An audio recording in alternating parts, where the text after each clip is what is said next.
You're listening to the Outer Banks This Week podcast, a place for people to hear what's going on up and down the beach and to get the truth about what really goes on around the Outer Banks. So, are you ready? Here we go. All right, thank you so much, Wes. Outer Banks This Week podcast, episode 130. And it's all brought to you by Kelly's Automotive in Manio. I have Kelly and Dakota on the hunt for a new vehicle for my wife as we speak. I was over there just the other day talking to Dakota, and I was like, hey, man, you found... My wife's being very peculiar, very specific, very... attention oriented or whatever when it comes to the vehicle she's looking for. And I mean, you gotta appreciate that though. When you're looking for a vehicle, I mean, you're not just going to like, oh, that car will do. You know, there's things that you want specific, you know, and you can appreciate the specificity or whatever, if that's even a word, but you get what I'm saying. So like, I went over there, I was like, hey, I was talking to Dakota, and he was like, man, I haven't found it yet, man, but I'm looking, man. I promise I'm looking. So, you know, that's the thing. Like, give them some time, and they're going to find what they're looking for. If they don't find it right away, they will find it. You know what I'm saying? That's why I go to Kelly at Kelly's Automotive in Manio. Check them out online at kellysobxauto.com. And of course, you've got to eradicate all those pests. It seems like the time of the year right now when things are transitioning, some of the varmints are getting themselves situated for a long, cold winter, and they're going to try to find somewhere that they can hibernate and stay warm and cozy and toasty. Well, hopefully it's not your home. And if it is, Outer Banks Pest Control would love to assist you with helping them be relocated to a new home, whether it be a heavenly home or an earthly home. They can help you regardless. Check out Outer Banks Pest Control online at outerbanks-pestcontrol.com. Love them over there. They're wonderful folks. They're very professional. They're very thorough. And I guarantee you that they will get the job done. Yes, outerbanks-pestcontrol.com. We just made it through Labor Day weekend. It was a beautiful Labor Day weekend. Few passing clouds, no raindrops, at least where I was. There was a beautiful weekend all the way around. Lots of fun had with family and friends. College football started this past weekend. Very excited about that. I know the NFL starts this upcoming weekend. Very excited about that.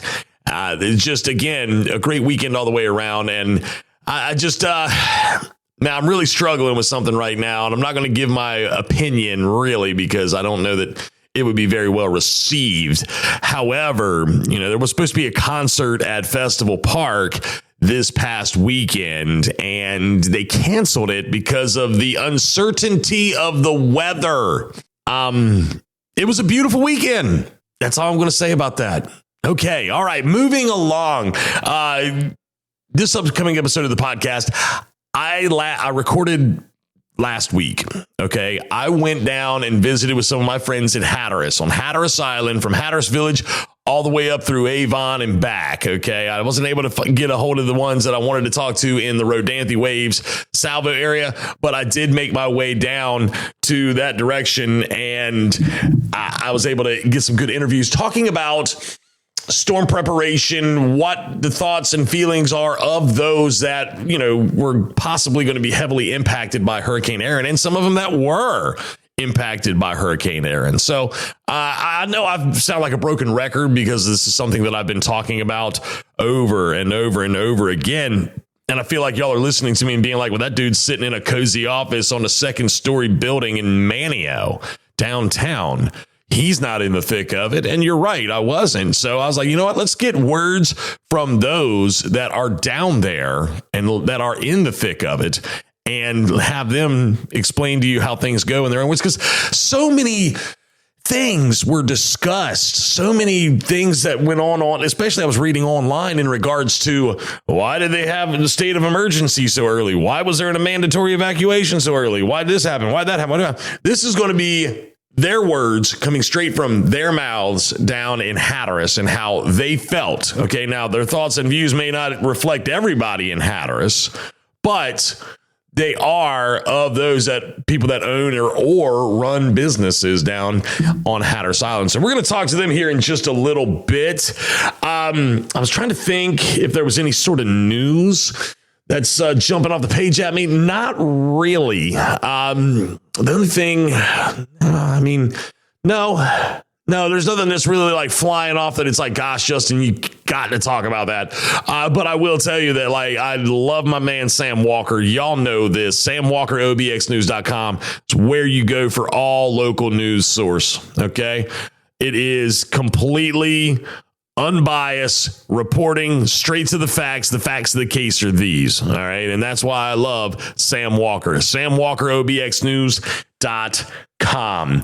Oh, we're going to be putting out another edition of the Captain Marty Show this coming Saturday. Marty has, in a lot of ways, made his way through tournament season. Now we're looking at the fall, and he's going to be talking about hunting and the different things that are going to be going on in the fall activities. And of course, he and I are planning a trip back out to Belhaven, North Carolina in the near future to do one of his shows out there from A&W Sales.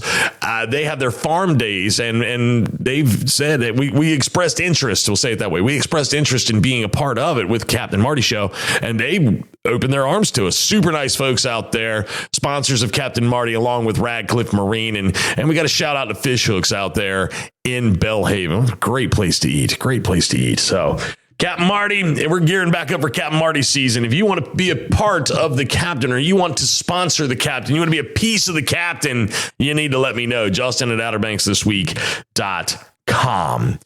All right, we're going to take a quick break, and we're going to jump into some shout outs. I only have one shout out this week. But before we do that, it is the last edition of OBX After Dark 2025 with our boy Matty P. Matty P, I believe he's going to give us his top spots from this past summer, talk about where he was over Labor Day weekend. And I mean, dude, I'm telling you right now, I was thinking about it. And if I had the ability to be able to pay a co-host to be here with me, I would probably hand it off to your boy, Matty P. You know what I mean? That's my guy right there. I love that dude a lot. So, hey, Matty P, take it away. Yeet. What's up, everybody? It's your boy, Matty P, back with the last edition of OBX After Dark. All brought to you by the Jolly Roger. That's right, y'all. Man, the Jolly Roger has been a great sponsor for the segment over the summer. We really appreciate them. Make sure y'all go show them some love over this off season, man. Get you some breakfast, lunch, and dinner. Go see Carol Ann, have your Bloody Mary, maybe a cup of mimosas. And look, man, they're located at milepost 6 3/4 and Kill Devil Hills there on the beach road. Man, let me jump right into it. Look, I'm sitting in the parking lot of the Outer Banks Sports Club reflecting on this summer. Man, you might ask me, Matty P, where was the best spot you went to this summer? Well, look, I'm going to tell y'all where I was at. The top 3 places I went to this summer, and then we're going to get into where I was at this past Labor Day weekend. Look, man, starting off with number 3, this is one of my favorite places to go. I love this place. There in Kill Devil Hills, right across the street from that Shell station, that little Shell and Go, we got the Outer Banks Brewing Station, y'all. Outer Banks Brewing Station always puts up incredible BPL numbers, and it's always a good time when you go there. Go check out the Outer Banks Brewing Station. Go see my friends at the bar and have a good time. Number 2. Number 2's hard. But I think I gotta go with the Whiskey Myers concert that was there in Roanoke Island Festival Park. Now look, I know I went to a lot of concerts this summer, but the BPL was always off the charts. So I think Whiskey Myers was probably my favorite just because I know the music a little bit better. But, you know, and then that brings us to number 1. And in fact, number 1 was the same place I was at this Labor Day weekend. You know, I had to bring it on home. We had to end it right where we started, at the Jolly Roger, y'all. That's right, man. Ever since Carol Ann did that new edition, the Jolly Roger has been popping off weeknights, weekends. Hell, if there was an 8th day, it'd be popping off then too. And look, man, I went there on Saturday and I saw the Daniel Jordan Band. Man, that place was packed, son. Every time the Daniel Jordan Band comes, that place is always packed out. And you already know the BPL was off the chain. Look, man, if I had to give it a score, I'm giving it a 9.6 for my last night at the Jolly Roger. 9.6 BPL, Daniel Jordan Band. The Jolly Roger was a great place to be this past weekend. If you missed it, sorry, better luck next time. You gotta get in where you fit in. Yeah, I mean? And look, man, as Justin said last week on the pod, I might be popping in from time to time just to say hello, how you doing? You know what I'm saying? But until then, 4 letters. 1 word. Yeet. Gear up for your next big hunt with Soundside Sporting Goods on Highway 64 in Columbia. Whether you're chasing waterfowl at dawn or tracking black bear in the woods, we've got you covered. We carry trusted brands like Dan's, Nomad, and Garmin dog collars, giving you the performance and reliability you need in the field. From rugged hunting apparel to outdoor essentials, our wide selection is built for sportsmen who live for adventure, all with competitive pricing. Stop by our store or explore SoundsideSportingGoods.com. Man, I love that guy. I'll tell you what, man. And there's probably going to be a couple of times where he may send me a bit where he's been out in the weekend and tell me something that was going on that he wants me to make sure that people are aware of, or that's, a new spot that he discovered. So I'll make sure if he sends me something, I'll make sure to include it on the podcast from this moment forward. Matty P, what a great 2025. And man, I just can't wait for 2026. All right, let's jump into some shout outs real quick. And again, if you're a listener of the podcast, I want to shout out to you. Justin at OuterBanksThisWeek.com. I got so many different individuals that listen, and they let me know that they listen, like Bill and Cindy Soroka. Say they're from up in New York, but they come down here. They own a home in Nags Head. They're always listening. I've got Mr. Dave and Miss May that come and play trivia with me on a regular basis. I got lots of different individuals. I can't forget about my man, Mr. Adam, up in the Chesapeake, Edinburgh area. That's my dude right there. And I got to talk to him about something that's coming up because he's going to be on the podcast with me soon. But this lady, Miss Angie, she's emailed in before. She just discovered the podcast within the last couple of months, and she's actually going to be in town this weekend, and she sent me a picture of some artwork that her husband's grandmother made, which looks really nice. It's a picture of the coast. It's got like all the different towns kind of listed on there and everything like that. It looks really nice. I told her she needed to hang on to it. But she's coming down. What's going on? Definitely going to be listening to this episode of the podcast and wondering where Matty P's going to be.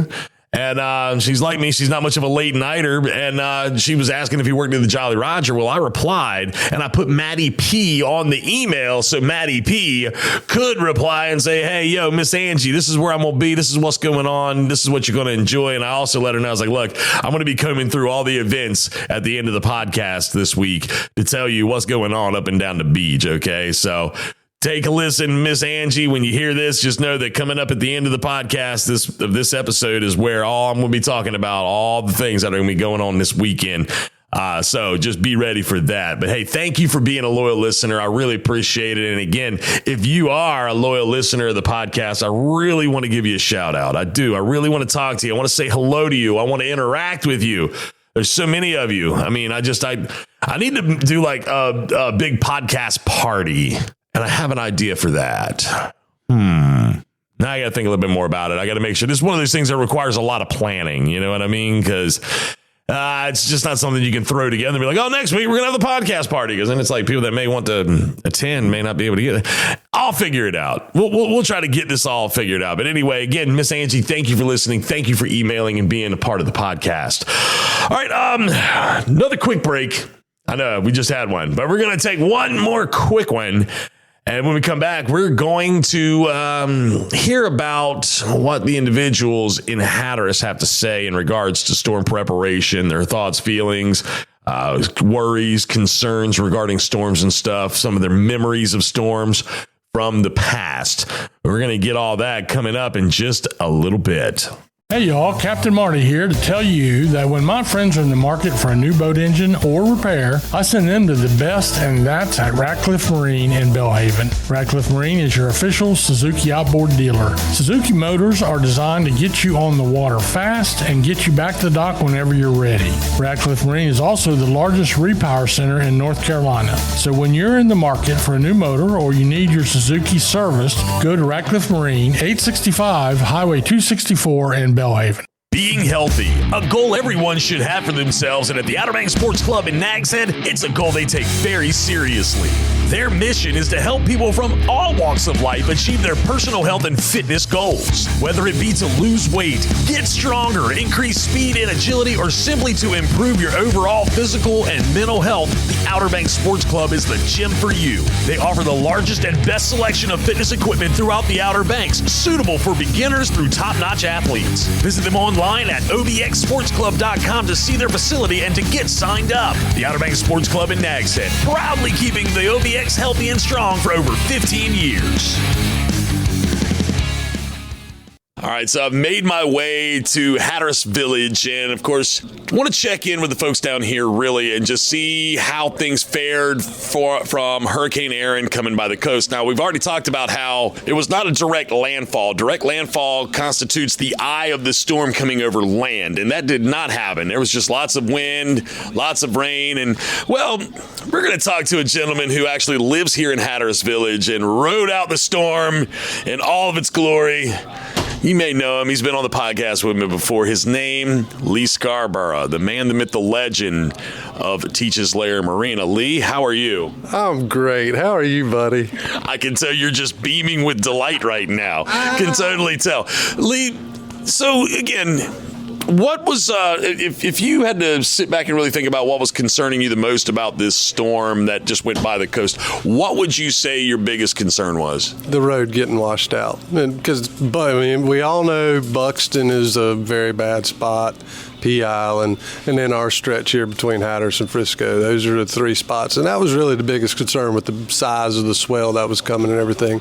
Outside of that, the wind direction they were forecasting, I wasn't too worried about Soundside flooding. We did have some flooding down here, but it was very manageable. Had it clocked around to the northwest for us down here and blown about 10 miles an hour more, we would have had more tide. I think the highest gust I saw at the Coast Guard base was like 42 knots. Okay, so that's not too bad. I mean, that's... Yeah, we had sustained in the 30s, gust 42. And then, I saw more water down my drive than I had seen, but it didn't get anywhere near the vehicles and everything. And then it got to a certain spot and it stopped and it started receding. So. Okay, so now there's typically a lot of times, when there's the wind direction was more out of the northeast though, right? You said it was. It started northeast and came around to the north. Okay, so but when you're talking about some of the flooding and everything like that, now a lot of it was ocean overwash on those different strips that you were saying a moment ago, between Frisco and the village. What about was the sound? Did the sound run up at all? I mean, we had some Soundside flooding here in the village where the highway was covered. I didn't really leave the house until the wind laid out. I walked over to the Outlaw to check on her, see how it rode out, and by that point, a lot of the water had receded, but I mean, the highway was covered where I could see out my kitchen window there in front of the Midget Realty and everything. Okay. But I don't know how deep it was. It probably wasn't 6-8 inches deep at most, I'm guessing. Okay, so there's another question, if you don't mind me asking. So you said you went over to the Outlaw. Now, the Outlaw's a boat that you ultimately run for a private boat owner, correct? I made on it. Okay, well, regardless, it's here at the Marlin Club, correct? Correct. Okay, so talk to me a little bit about when you said you went to go check on the Outlaw. Now, why did you feel the need to go do that? Did you have to haul it out? What kind of things do you have to do when a storm comes and you have to check on a boat? Well, I mean, this one with the forecast, I put extra lines on it, mainly on the starboard side because that's where that wind direction hits her. And I just wanted to make sure it hadn't been hitting anything. We left the riggers on. I did take the curtains off and all, but just to make sure everything looked good. Okay, so I mean, again, that's another step that people don't really think about when it comes to with these storms that come through here, is if you do own a boat and some of these ocean yachts and things of that nature, I mean, if they don't get them hauled out, they oftentimes, I mean, Lee, God bless him, I mean, he went down for the owner of the boat who lives in Rocky Mount and checked on the boat and made sure that, the lines were tight, put some extra lines on, took the curtains off. You left the outriggers on, you said, correct? Yeah, well, I left them on. I did tie them together. I got on top of the boat and tied them together. Had that storm come closer and everything, we'd been required to haul it out. We'd had to go to Wanchese. Right. So again, that's just some of the things that if you've listened to Captain Marty talk on his channel, some of the things he's talked about before as well. Well, Lee, I appreciate you giving me a few minutes. He's a good-looking guy. I mean, I wish we had a video element to this podcast, because then you would see him in all of his gloriousness. Okay, Lee, I really do. Honestly, I appreciate you giving me a few minutes to talk about it. You're welcome, brother. All right, I'm gonna go. Look, you know what? I think I'm going to go walk up and see if I put Victoria on the spot, if she'll actually talk to me. Teaches Lair Marina right here, gas station, the last gas station before you get to the ferry. Let's see, I'm going to peek my head around the corner at her and see what she does. She's shaking her head. We're not going to go there. All right, so this is just one of my many stops today down here in Hatteras, talking about the storm that just came by. So we'll see where I end up next.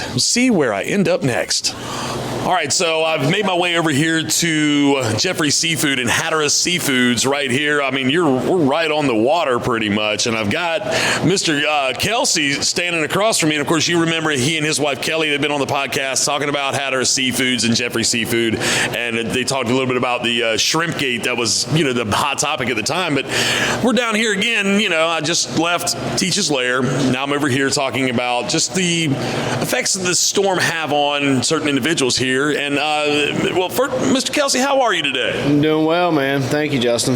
Well, so here's kind of what I want to find out from you today, sir, if you don't mind. What did you have to do to get your business ready for what could have potentially been a pretty intense storm? And what were some of your major concerns with all of that? Well, first thing is when they, stated the mandatory evacuation, I had just purchased close to 3,000 pounds of fish and 800 pounds of shrimp, so I have nowhere to sell it. So my first priority was cut and freeze so that I can sell it after the weather gets past. So we spent 2 days before I even did any hurricane prep, cutting fish all day long, putting it in the freezer for my retail customers, for my wholesale customers, and so I didn't have any loss of money due to loss of fish. So that was the start. And then once we got to a point where we're like, okay, it's kind of D-Day, then it was batten down the hatches. So lift all my heavy equipment up off the ground, put it on higher ground, get all my boxes out, screw the doors shut, anything that could blow away or flood. So we spent about a whole day and a half moving equipment and cartons and boxes and just getting everything prepared for the high winds and rain and potential flood.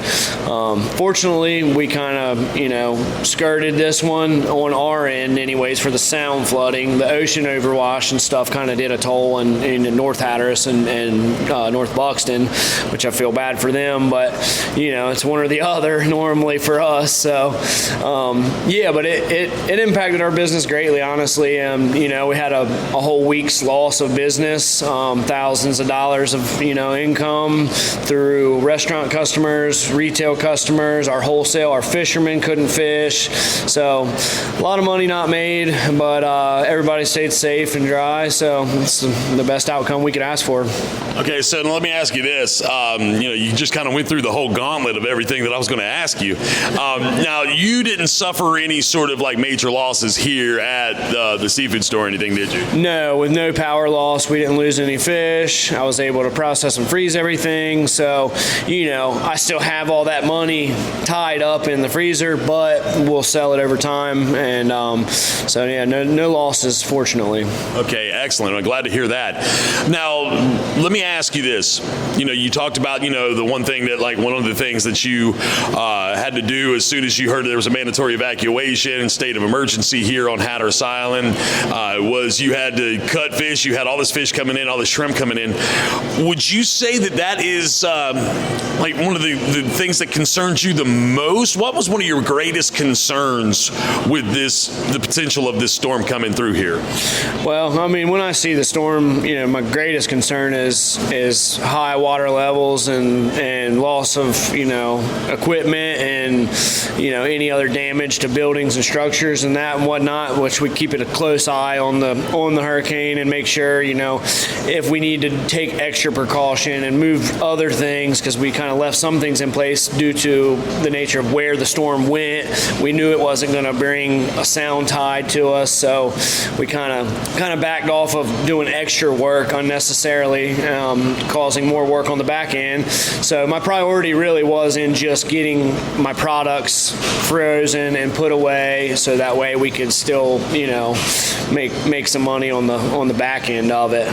But it was a lot of work paying my guys all day long to cut, and they weren't real happy about it. Everybody else is like, oh, pulled my boat out of the water, tied my stuff up, hurricane party time now. And I'm like in here cutting fish all day long. They're like, what are you doing? I'm like, come help me. Come help.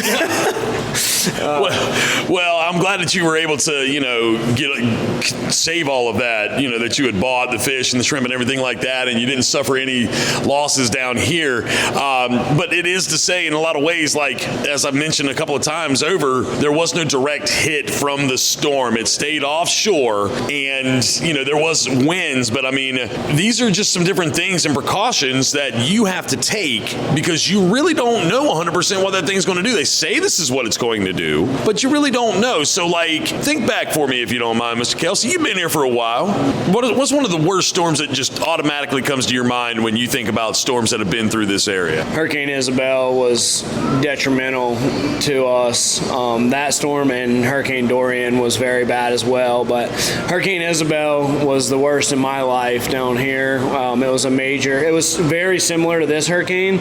It got to a Cat 5 out in the Atlantic, and then it backed down to a Cat 2 winds with a Cat 5 swell, and that annihilated our whole dune system, and it cut 3 inlets above North Hatteras, and we were without power for 2 weeks. We were on generator power on the whole island down here, and they ended up, after about a month of cleanup and everything, then they opened school back up, and we took the head boat to school every day, the Miss Hatteras. So we'd get on the bus, or get on the school boat. So wait a minute. So Spurgeon Stowe was your school bus driver. Yeah. That's so funny. Yeah. So we took the Miss Hatteras to school every day for a month until they filled the inlet in, and that was one of the worst. And so that was the picture I had in my head looking at this storm at first, and I was like, oh man, this could be bad. And we really lucked out, but just for the tourists and the visitors to understand, with them doing a mandatory evacuation, it's for their safety, it's for our safety. It gives us time to do the things we need to do in order to prepare our businesses so that we're ready for when the tourists come back. We're ready to get back to business and take care of their customers. I'm sure there were some upset people, but all in all, it's the right thing to do, and there's always next year, and we appreciate everybody's business. There you go. That is straight from a business owner in Hatteras Village. That is his perspective on why things went the way they went. So, Mr. Kelsey, I appreciate you. I see you got some more business to tend to. So, Mr. Kelsey, I appreciate you giving me a few minutes today. Thank you. Yes, sir. Thank you, Justin. All right, so I've made my way out of Hatteras Village, and I'm back up here in Buxton, and of course I can't not ride through the Hatteras Island and not stop by the Inn on the Pamlico and Cafe Pamlico. You know what I mean? It's one of the most beautiful places. As the phone rings, it's perfect though. It's a wonderful thing. I'm sitting here with Tasha, the GM of the entire place here with the Cafe Pamlico and Inn on Pamlico Sound, and Tasha, long time no see. How are you? I'm doing well. How are you, Justin? If I was any better, well, actually, I can't get any better than I am right now. I'm sitting down here in Buxton at one of the most beautiful places on Hatteras Island. So I've been down to, again, like I said, I've been down to Hatteras Village, and I've talked to some folks down there about the hurricane that we didn't get. I mean, because again, we've said this a couple of times, it did not take a direct impact. I mean, we didn't get a landfall of the eye, it didn't come on shore or anything like that. But there were some things that had to happen to get ready for whatever winds or storm surge that may have taken place. And I want to get your perspective, Tasha. I want to know a couple of things. I want to know what was some of your concerns, what things y'all had to do here at the end to maybe get ready. And then there's also a piece of this that I think is really cool cool that I'm going to let you talk more about in a little bit that y'all do when there's a storm. And you've done it for 20 some years now. So talk to me a little bit about those concerns and what y'all had to do around here. Concerns really are guests getting stuck on the island. Clearly, our highway is very fragile, living on Hatteras Island, very delicate, and with the storm, like it surges and the water comes over the road. You don't want guests stuck at the hotel when they're supposed to check out on one day, but then they can't get home.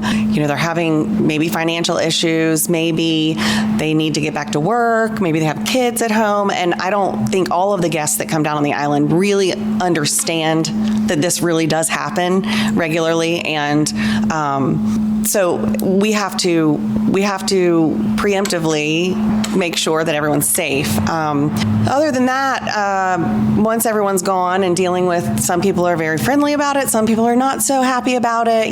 We just do the best we can to explain, it's for safety.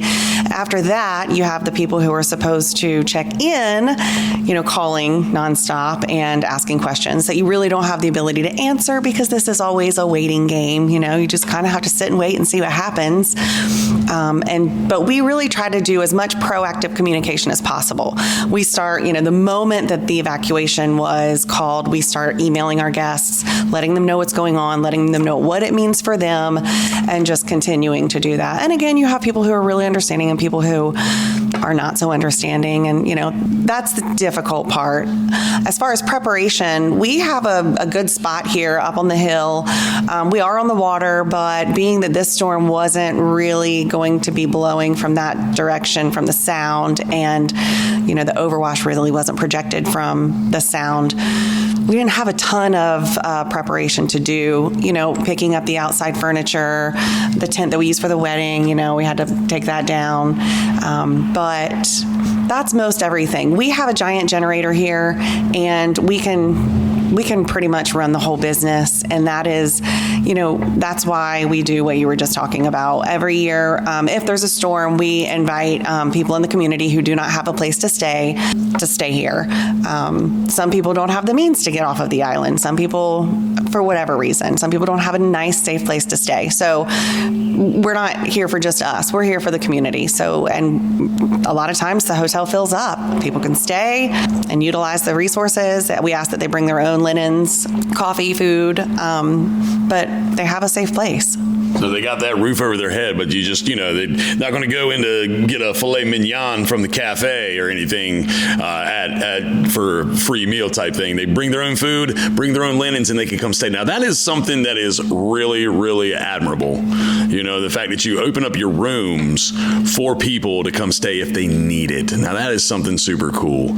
So let me just make sure. So one of the first things that you do when you hear the evacuation orders and the mandatory, the state of emergency, whatever, you get on the internet and you start sending out emails. You get on there and start emailing your guests and letting them know how it could impact them. I think that's very important. And I think that is just one of the most proactive things that you could do right out the gate, especially being in this industry, because communication is, like you said, is key. And one thing that, like kind of to Tasha's point, I want to say, and you jump right in if you feel like I'm saying the wrong thing right now, is when they here at the end, when the folks working at the desk here at the end, when they are giving you the information, it's the information in a lot of ways that they're getting from the government that is stating what they can and cannot do. It's not the fact that they're just being closed and they want to have a big hurricane party. What you're doing is you're taking information that you've gotten, correct, from the county officials, the state officials, saying this is how we're going to conduct business right now. Make your accommodate, or you accommodate to that how you see fit. Is that correct? Absolutely. And that's especially for the hotel. We can't allow guests to stay, even if we wanted to, because the mandatory evacuation, you're just not allowed. With the restaurant, it's a little different. We do try to open the restaurant as much as we can during it until the weather gets too bad. Sometimes staffing is crazy because people might be stuck here or there, but the people who are local will come in. We did have to close a couple of days this time just because there was nobody around. But even when the island is closed, we'll open the restaurant back up for locals, people who do maybe lost power, lost food. I myself, we lost power for one night and water for a couple of days. So it was nice for people like that to be able to come eat. So we do try to accommodate that as well. Excellent. See, that's me. I mean, if I got stuck here at the Inn on the Pamlico and I had Cafe Pamlico here, I mean, I think I'd be okay. I would be totally fine with that. So I asked this question when I was down in Hatteras Village. I'm going to ask you the same question. Now, Tasha, you've been here for a little while. I want you to think back to one of, like, what storm really sticks out in your mind that something like you'll never forget how you felt when that's after the storm came and when or during the storm. Is there one that really sticks out to you? There kind of. I think Isabel came when my first daughter was just born. She was 3 months old, so I evacuated. I got stuck off of the island for 13 days. So that definitely stands out, and that's definitely frustrating, which is, one of the reasons that a lot of locals don't leave when they don't have to, or if they don't have small kids. I think it's important to get small kids off of the island. And Hurricane Matthew, I was sitting here at the inn watching out the window, waves out of the sound, just destroying our swimming pool, which, we've fixed all of that and rebuilt, but that one stands out to me as well. And Hurricane Matthew, let me see if I'm correct on this one. Hurricane Matthew was, so Isabel was 2003. Yeah.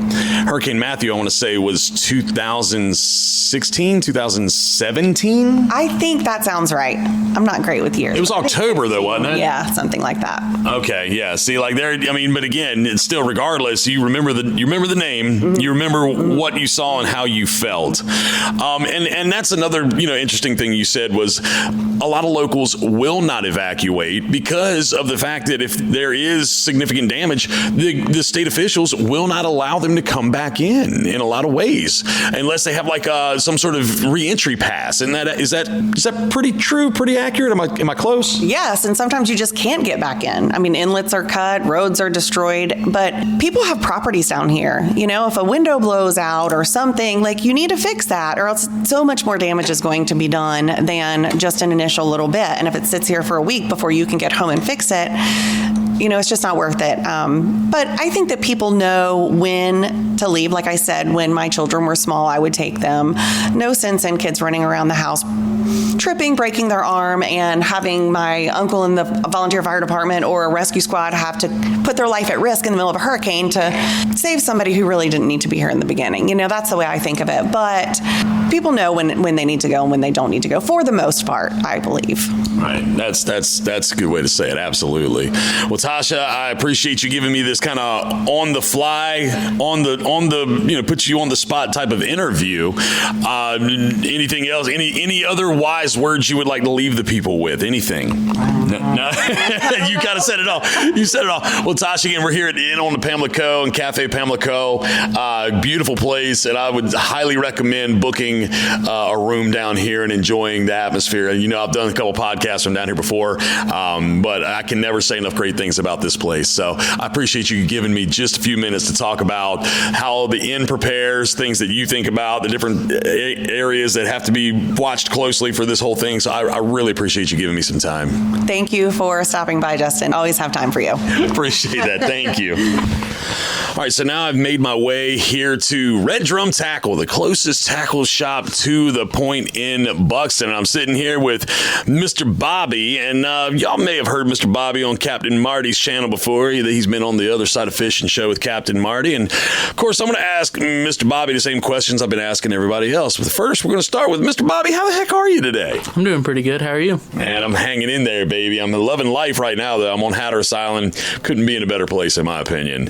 So the questions that I've been asking some of the others are about the Hurricane Erin that did not make landfall. But, there were some swell, there was some overwash, there was some flooding, there was some winds.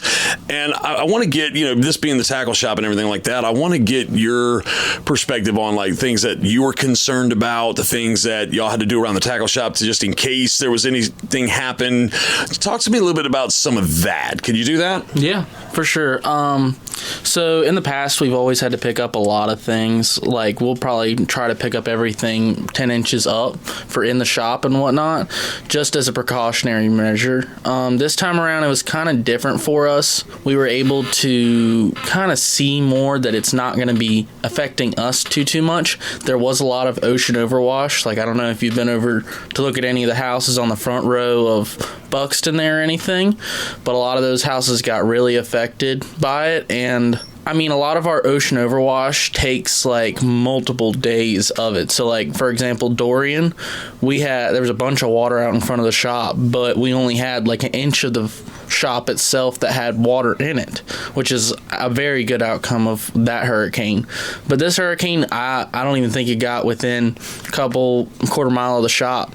Like, we didn't really get affected by it. Our sales were down a lot, it seemed like. Like, we had, I think, the one day, maybe 1-2 people in here that were just buying, like, boots and stuff to go get back to work for it. But it seems like a lot of the houses got really affected by it. Like, I walked through with some of my buddies, and there's air conditionings that are laying 300-400 yards away from where they were originally at.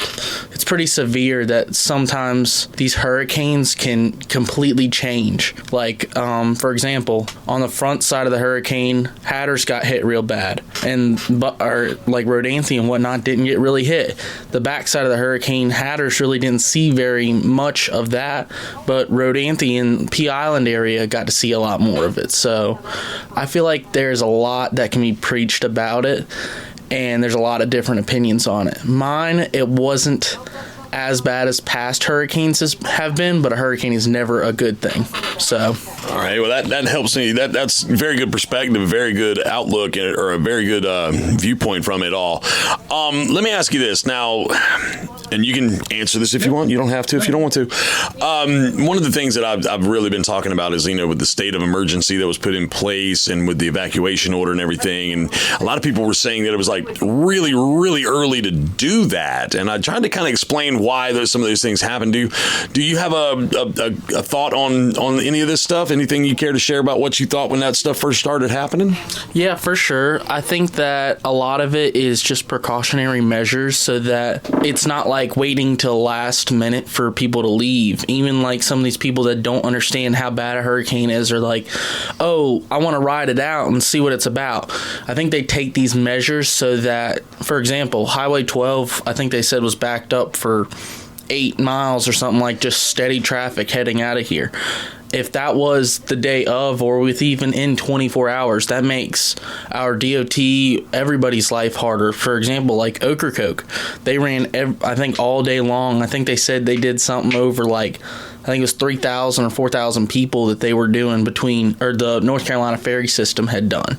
I'm not 100% sure on exact numbers, but around that, I think. So I think a lot of it is so that like DOT can start to push more sand up in certain places so that it's not last minute. Like, think about the traffic that, like, if the traffic was headed out of town, they can't just stop 2 miles worth of traffic. So I guess my opinion on it is it's good to be prepared and not wait until the last minute. Do I think that it was more done, say so, for them and so that everybody was ready? Yes.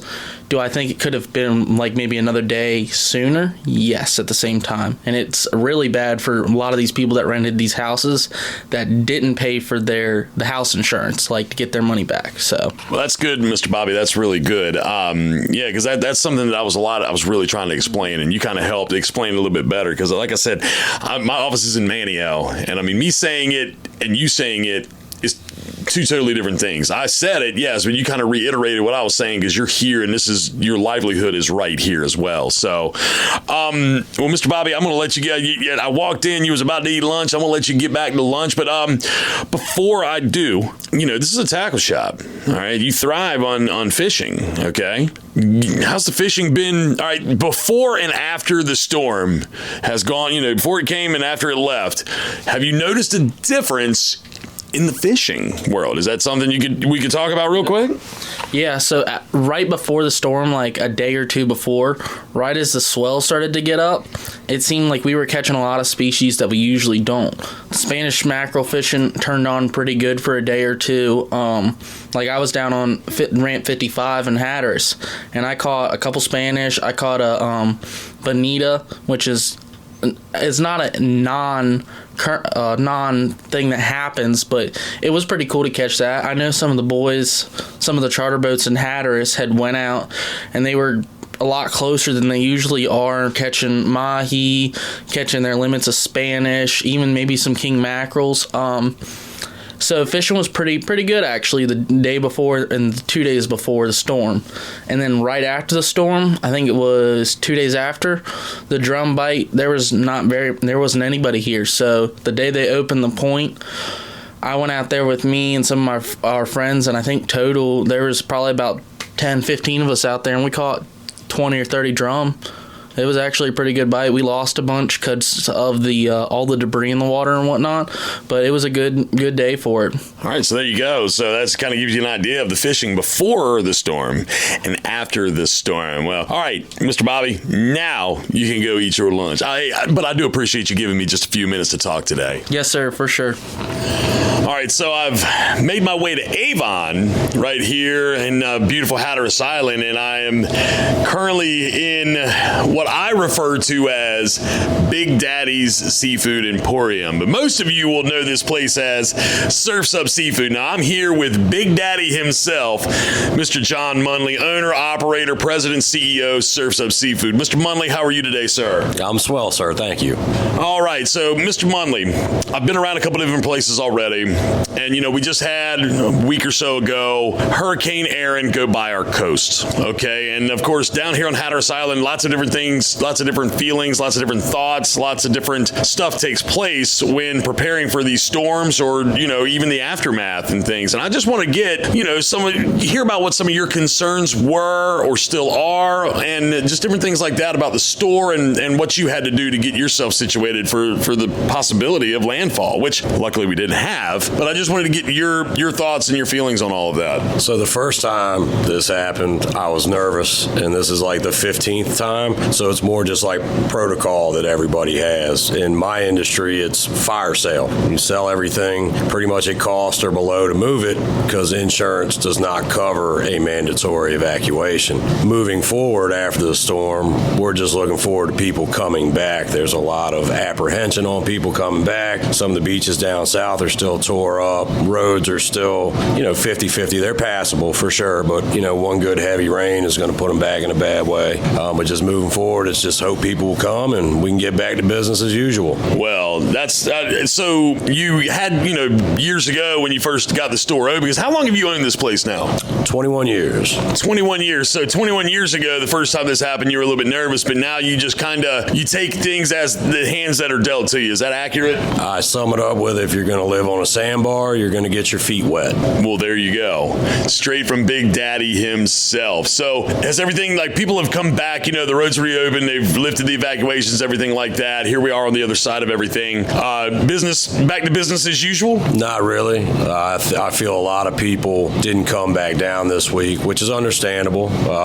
Definitely not the same as last year, but it is what it is. Once a storm comes through, a lot of places in Buxton, still don't have access to the beach, and people aren't going to come to the beach when they can't go to the beach. So here we are making the best of it. Okay, well, there you got a good perspective coming from a business owner, 20 plus years in the industry. I just want to close by saying one more thing to you. I think you look really cute today, Big Daddy. Ow. John, thanks a lot, man. Sir, you're welcome. From the moment you leave the dock, the Crystal Dawn out of Pirates Cove Marina in Manio will take you on a seafaring excursion you'll never forget. Whether it be a sunset cruise, birthday party, wedding, or a celebration of any kind, the 65-foot spacious Crystal Dawn would love to be the vessel that helps create a lifetime of memories. They are Coast Guard certified to carry up to 97 passengers. To book your private trip in paradise, go online to crystaldawnheadboat.com. Your view of heaven can be found on the deck of the Crystal Dawn. All right. My takeaways from the Hatteras trip. Gosh, so many takeaways. There's reasons why things are done the way they are. Okay. And I believe that you understood a little bit better why some things are done the way they are from listening to the folks down in Hatteras and way they have to plan things, way they have to get things situated and ready. So I hope that was a little bit of a deeper dive into why certain things take place the way they do when there's a potential storm on the horizon. So I hope that you were able to take that in and really pay attention. If somebody doesn't understand, man, share this podcast with them and tell them to take a listen to that stuff. I mean, that's raw, real, to the point Hatteras folk. Okay. That's not Justin sitting in a 2-story building in downtown Manio telling you about it. I went down there and got with my people, so that's how that all goes down.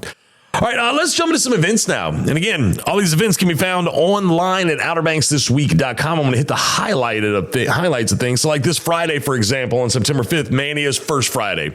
Always a big festival. It's like a big party taking place in downtown Manio. Somewhere where you will find me will be the Marlin Bowl. Now, then you're probably asking me, Justin, what's the Marlin Bowl? Well, that is the Manio First Flight football game. That's going to be at First Flight High School Friday night starting at 7 o'clock. That's where I will be. If you want to hang out with me on Friday night, come find me at the Marlin Bowl at First Flight High School. And that if you see somebody walking around with a couple big chains around their neck, that's me. I'm Dare County 2 Chains, DCS 2 Chains. All right. So just come find me. If you see that guy, you'll know that that's me. All right. I probably have like a backwards hat on looking like a hooligan, but that's fine. That's how I get down when I go to football games. So I don't always dress all prim and proper. Not that I ever really do that anyway, but sometimes I have to, Anyway, that's the Marlin Bowl taking place on Friday night at First Flight High School. Oh, let's see. I just noticed, hey, coming up at Jolly Rogers is the R.T. Johnson Band. He's going to be back in town. I believe Matty P hung out with him this past summer when he was in town. I believe it was over the 4th of July. He hung out with R.T. Johnson, and he said they had a BPL in there that night was something fierce. So you can only imagine what it'll be when R.T. Johnson comes back. Lots of different things going on at Jack Brown's. There's also things going on at Bass Knight's Lone Cedar, all the way down at the Froggy Dog. There's so many different things going on Friday evening that you're going to check out. Now, we've got only 2 downtown Manio markets taking place for the rest of the year. And one of them is this coming Saturday, starting at 9 o'clock in downtown Manio. So that's something that you're probably going to want to participate in. You get into town a little bit early. You can't check in yet. Check out the Manio Market in downtown Manio. Definitely a lot of cool stuff down there. Hey, Trick Fly is going to be at Jolly Roger on Saturday night. Mike Wilson is going to be at Jack Brown's also on a Saturday evening as well. Phil Watson will be at Fish Heads. Let's see. The Morons will be at Bass Knight's Lone Cedar. Coming up this Sunday, there's going to be different things going on at Jeanette's Pier, the East Coast U.S. Surfing Championship at Jeanette's Pier. There's going to be some stuff going on at Buffalo City Distillery. Derek Smith will be there. Let's see, the Bonfire Brothers at Jolly Rogers, TV3. I mean, it looks like Jolly Rogers, Fish Heads, Lone Cedar, Buffalo City, Stripers. Those are going to be some of your hot spots over the weekend. Jack Brown's. Yeah, it's just something to think about for this upcoming weekend. Going into next week, lots of different things going on with Children and Youth Partnership up at the town of Duck. There's going to be some different things going on. Oh, gosh. Camp Hatteras has their Tri-Village Markets coming up on Wednesday, September 10th. Trivia night at McGrath's Burger Shack with yours truly. Yeah, September 10th, 6 o'clock with me. I will be... and I host it every Wednesday. I think the only time it's like September 17th, Wednesday, September 17th, I won't be hosting it. I think my buddy Moose will be filling in. However, I guaranteed to have fun. You're going to have a good time with me. Okay. I can guarantee. You can ask Bill and Cindy Sorokas. You can ask Dave and May. You can ask all these individuals. You can ask Jimbo. You can ask them all. If they come and party with me at the McGrath's Burger Shack. Couldn't think for a second. At McGrath's, it's a good time for trivia. So I would really love it if you come and hung out with me and played trivia with me at McGrath's Burger Shack. All right, Magic Hunks. What is this? Wednesday night, September 10th from 8 to 10:30. Magic Hunks are going to be at the Jolly Roger. I'm not going to be there. What are they talking about? JK, that was a dumb joke, I know. But again, there's so many different activities and things that are going to be going on throughout the week at places like Fish Heads, Jolly Rogers, Jack Brown's, up and down the beach. If you're down in Hatteras, you can go check out the Froggy Dog. You can go to Pop's Bar and Grill. You can go to Hatteras Soul. There's so many different places and things that you can participate in. Still going on in the fall activities. Something else I need to mention. Next Thursday, September 11th, let us not forget, okay, there is the Hero Walk. The walk that I had Mr. Lee in talking about, Mr. Lee Goldman in a few weeks ago. It's going to start at the Kildare Hills Fire Department. You're going to walk up to the monument and back, okay? And you're going to, I believe it starts at 8:30 in the morning, or they start lining up at 8:30. You're probably going to want to get there at about 7:45 to ensure that there is time for you to get a parking spot and get yourself situated in the right place. Okay. So I want to make sure I mention that. That's next Thursday, September 11th. So keep that in mind. And if you didn't get a chance to hear that podcast, go back to episode, I think it's 128. And that's where I have him on the podcast to discuss that specific event. Okay. So that's something that you're definitely going to want to participate in, because it's definitely worthy of participation, I guess. Right way to say it. Anyway, keep looking. There's lots of things going on the following weekend that you're going to want to go and do and be a part of. So everything that I talk about is all right here online at OuterBanksThisWeek.com. Click on the events tab and it's all right there. All right, let's wrap this thing up. I don't believe I forgot anything. If I did, I'm so sorry. Email me and let me know. Justin at OuterBanksThisWeek.com. Email me and I will give you a shout out, or I will mention whatever it was that I forgot to mention in this episode of the podcast. It happens. It does. It happens from time to time. But regardless, I'm going to go on out of here. What am I going to do next week? I really don't know yet. I'm going to be honest. I've been flying by the seat of my pants here lately. I have been extremely busy. I stay on the go. I'm always running from one spot to the next. And sometimes like just trying to coordinate a podcast guest, it can get to be somewhat of, anyway, I will have something figured out between now and next week. So with that being said, I'm going to head on out of here and see if I can go ahead and get that situated. So you have yourself a great and wonderful rest of your week, and I'll see y'all again next week. Oh yeah, this podcast, again, all brought to you by Kelly's Automotive in Manio, online at kellysobxauto.com, and it's all powered by Outer Banks Pest Control and online at outerbanks-pestcontrol.com. All right, now I'm out of here. Have yourself a great and wonderful rest of the week, and I'll see y'all again next week. Good Lord willing, and the creek don't rise. Y'all take care now. Bye-bye. This has been another radical edition of the Outer Banks This Week podcast. Be sure to like and subscribe, follow us on social media, and listen every Thursday for a new episode.